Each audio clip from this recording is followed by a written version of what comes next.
Assalamu alaikum booktube, it's Casper and today welcome back to my tea shop. Today I'm gonna be serving you guys some really good tea about the books that I've been enjoying and hating in the first half of 2020. I'm not really good at filming tags, but Midyear Freakout tag is the only one that I look forward to. I love watching other people doing the tags, but when it comes to me, I suck at filming tags and then I hate editing them. I don't know why they're like literally the same kind of video, but they're just not my thing. I just love watching it and I just like being the audience here, but this one is the only one that I like. Nobody's even surprised that there is no video about the tags on my channel. There is just one which is unpopular opinions. I'll tag it up there so you can go and check it out. But all my previous tags are in the private section because I absolutely hate me in them. There are a lot of questions, so I'll be going through the few of these and answering them with book titles.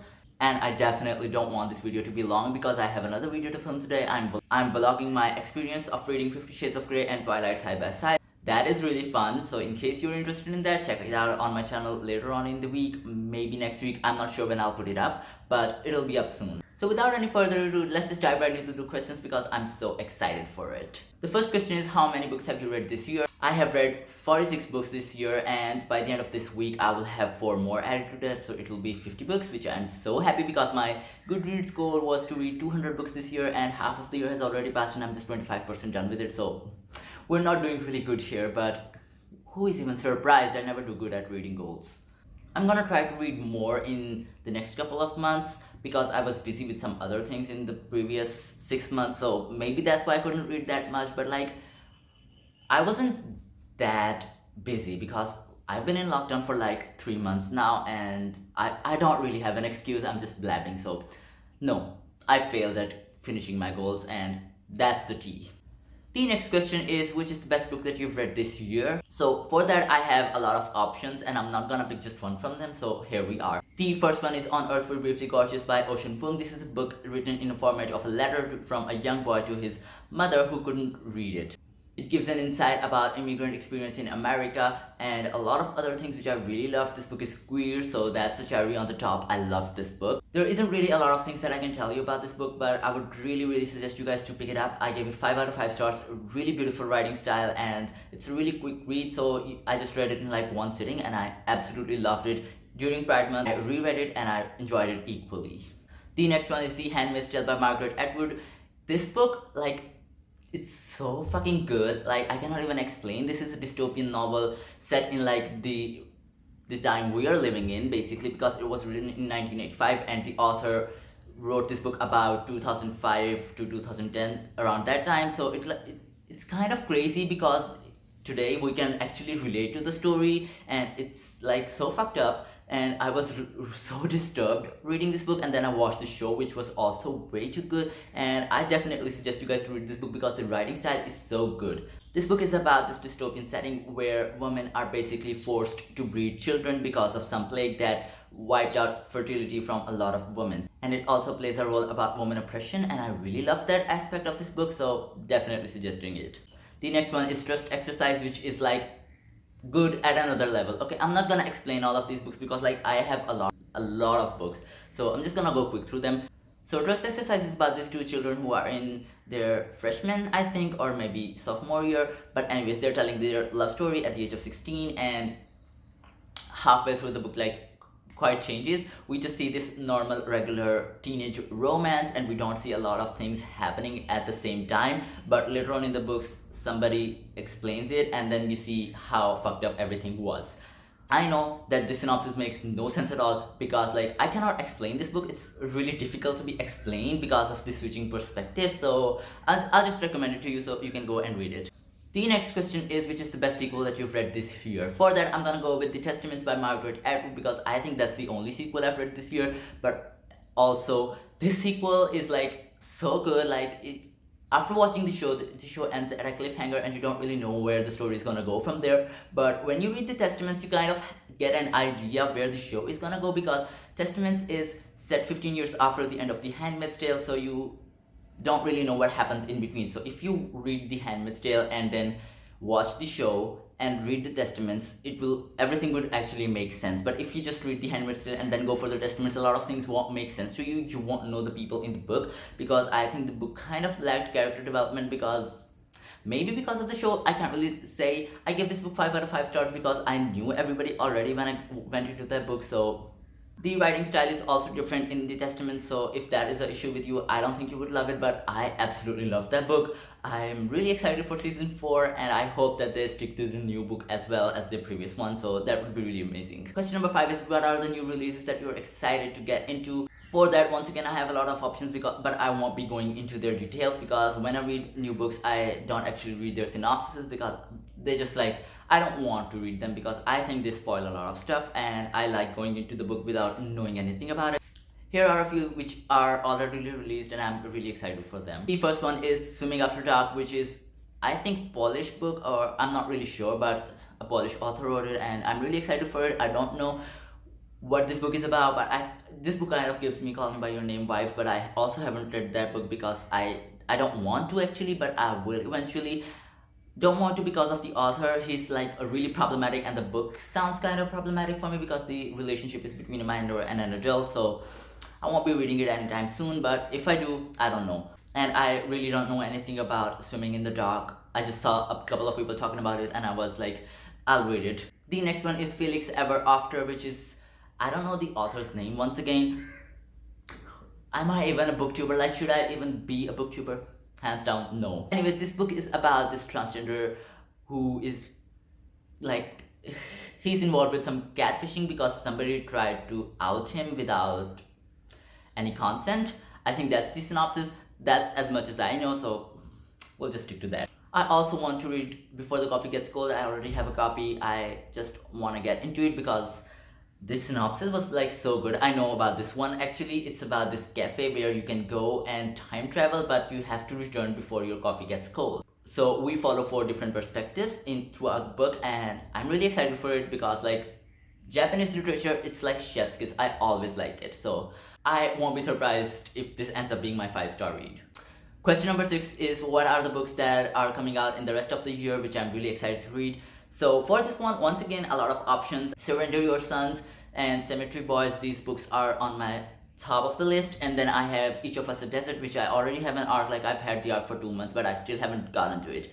Like, shame, like throw some shade on me, because like I really wanted to read it, but I was so shocked when I got the arc, basically because I don't really get arcs for popular books.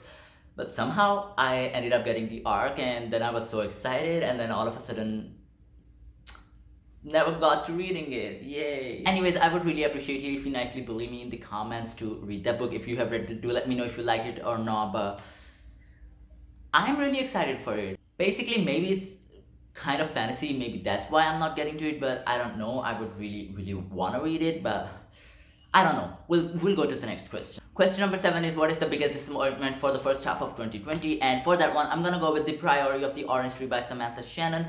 This book, hated it. I'll link my review up there somewhere so you can go and check it out, but like, this book sucked. Really sucked. I hated it. Like, this book was just like an 800 pages long travelogue in a fantasy world. The action was next to no, like its existence wasn't even there. And I really hated the idea. Like, this book was so good in the beginning. I was thinking that I'm gonna give it 5 stars, but 200 pages in, I was like, maybe not, this book isn't that good. So I'm not recommending it, but if you want to go read it, I don't know, a lot of people love this book, but you can just watch my review and check for yourself if you want to read it or not. Question number 8 is, what is the biggest surprise of the first half of 2020? And for this one, I'm gonna go with Little Fires Everywhere. I went into this book without knowing anything at all, and I had no idea what this book was gonna be, but I saw a lot of people talking about it, and I was like, maybe I should read this book. I'd recently read A Little Life, and this book had like shattered me, and I wanted something good, and somebody said that I should be reading Little Fires Everywhere because they were reading it at the time. I don't remember who it was, but somebody definitely recommended it to me, and I was like, okay, fine, I'm gonna read it. So I read it, and it was so good. I finished it in like one sitting. I went to the audiobook and I was like, I'm not gonna stop. I just sat there and I finished this book because it was so good. I gave it like 4 stars because I was not a fan of the writing style. I felt like the story was so freaking good. It talks about race and class, and so in case you don't know about this book, this is set in a this small town where there are a lot of white Karens in that place, and we follow this new character who comes into and comes and start living in that place with her daughter. It's Mia Warren and her daughter Pearl. So we just see how Mia like literally destroys every Karen in that place. Like, love to see it. So basically we see what Little Fires Everywhere means in the beginning of the book, but as we go through it, the author explains why the book is called that, and I was shook. It was so good. Question number 9 is which is my new favorite author, and it would come as no surprise if you follow me on Twitter or Instagram. So this author is going to be Mason Deaver, who wrote I Wish You All the Best. Like, this is a debut book and I loved this book to bits and pieces. As a non-binary person, surprisingly, I've never read a book based around a non-binary character. So this was the first time that I read it and I loved it so much. I give it 6 stars, which I never do because like on Goodreads you can't really do that, but who's stopping you from doing it on Instagram? So when I reviewed it, I just gave it 6 out of 6 stars. So when I reviewed it, I just gave it 6 stars, and I don't know, I don't care about your rules, but I just gave this book 6 stars. The way I started sweating, like, oh jeez, it's so hot here. Question number 10 is what are the underrated gems that you've discovered this year? For this one, I'm gonna go with Susan Choi, who wrote Trust Exercise, and Julia Phillips, who wrote Disappearing Earth. Okay, these 2 books are so good. I've already talked about Trust Exercise in this video, but Disappearing Earth was good at another level. It's a debut novel as well, and I definitely recommend it. This book is about these 2 girls who get kidnapped, and then we see the rest of the story from different perspectives, and we never go back to the same perspective if we've read that already in some chapter. This book is set in like 1 year time span, and I was shook by the end of the book. It's so good. I love the writing style. Even though the perspectives are continuously shifting, you never get confused.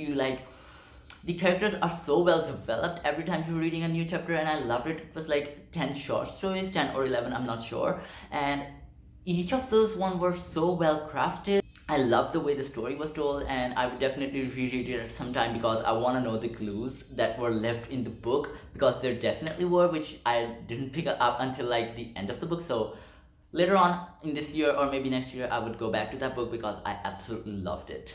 The next question is what are the rereads of this year? Okay, you already know that I'm always reading The Book Thief and Aristotle and Dante. Like, I read it every 2 or 3 months, and in 2020 I've already read Aristotle and Dante twice. Okay, I wanted to reread Harry Potter this year, but thanks to J.K. Rowling, we aren't doing that anymore. I'll link my video up there why I hate her so much and why you shouldn't support, so you can go and check that out as well. I just posted it like a couple of days ago. Go watch it, okay? Anyways, The Book Thief and Aristotle and Dante are my top go-to whenever I want to reread a book, and I've already read them this year, and of course I'm gonna do that again in the rest of the year. This video is getting hideously long, something I didn't want it to happen, but here we are. I hate that I'm sweating, like, see, I'm sweating here. The next question is what is the book that made you cry? And for this one, it should also not come to you as a surprise if you follow me on Instagram. It's gonna be A Little Life by Hanya Yanagihara. Okay, this book shattered me so much. I'm still disturbed. Like, I know a lot of people love this book. I love it too. I gave it 5 out of 5 stars, but I definitely don't recommend this book. This book follows 4 main characters who we see from their 20s all the way to their 50s, and we see how small things happen in their life and how it makes bigger effect in their relationships with each other and with other people. Even though this book is about being ambitious after having a dreadful life, but still this book like shatters you so fucking much, and like it leaves you in agony. Basically, that's what I'm gonna say. I definitely don't recommend this book because in case you don't have the heart to go through the pain and suffering, you don't really need this book. And if I knew what I was getting into, I would have never picked this book, but I did it, and I really loved this book, but still I hate it equally because it's like I would never be the same person after finishing this book, and I would have rather been the person I was before finishing this one. I'm just gonna say that and finish it here. The next question is which is the book that made you really happy, and for this one I'm gonna go with City of Girls. Recently a friend of mine posted a review and said that this book was not as good as I was saying it is, and like basically they didn't shade me, but they were talking about the flaws that this book had, and now that I think about it, I kind of see that as well, but still this book made me happy, and this book made them very happy, and so it's a good one. So I may reread it just to see what flaws this book had, but as well as I wanted to read it because this book was so good when I first time read it. I finished it in like 2 days because I just couldn't stop reading it. This book is a historical fiction set before and during World War II, so we see these we see a lot of characters in this play that is called City of Girls, and we see the rise and fall of this play as well as a lot of other things, and there is like best character development, and I really loved this book. I haven't read the best-selling novel Eat, Pray, Love by the author, but I'm gonna go to that soon. But City of Girls, it was really good. The next question is, what is the most beautiful book that I bought this year? There are a lot of options, okay, but I'm gonna go with the hard copy that I got. So this is On Earth We're Briefly Gorgeous. But if we talk about ebooks, I also have Felix Ever After, and I love the cover. I love the cover of Clap When You Land, and I also happen to have the physical copy of Before the Coffee Gets Cold, and it's like a really pretty cover. And so there are a lot of books. I only buy the books that have pretty covers, hands down. No, don't even think about judging me here. I just don't like buying the books which have ugly covers. The next question is, what are my goals for the rest of the year? And for that, I'm just gonna say I don't have any goals because I just don't have any goals. I rarely make goals because I never stick to my goals, and I'm just gonna finish this video up because it has gone hideously long, and let's just wrap it up here. I hope you guys really enjoyed watching this video. Do let me know if you enjoyed it. Do let me know if you didn't. And I'll see you next time. I'm not tagging anybody because like people never care when I tag them. I've done this before, okay? You can't see the videos on my channel, but I have done this. So I'm just gonna wrap it up. So until next time, I'm just gonna take my leave. So goodbye.